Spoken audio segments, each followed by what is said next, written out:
هیر کوي ډاکټر غني چې ډاکټر غني د افغانستان ولسمشر ده، سبا دې راشي ډاکټر ځلاند د افغانستان ولسمشر سي، اصولي د ولسمشر سي، معاون صاحب د ولسمشر د افغانستان سي.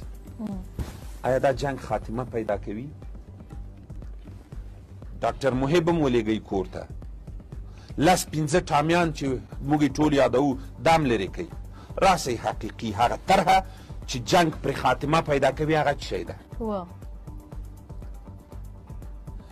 ملا برادر په کراچۍ کې بندي و، چا راخلاص کړه؟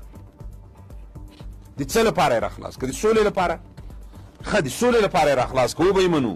د دې وطن بچی دی، راغی قطر ته، راشه څه شی غواړې چې ته سوله کول غواړې؟ راسه وروره طالبه، ته مې موجود یې، موږ درنه دفاع کړې ده چې تا بېګناه څوک وژني نه یې پرېږدو، غلط دی ځکه ته هم افغان یې.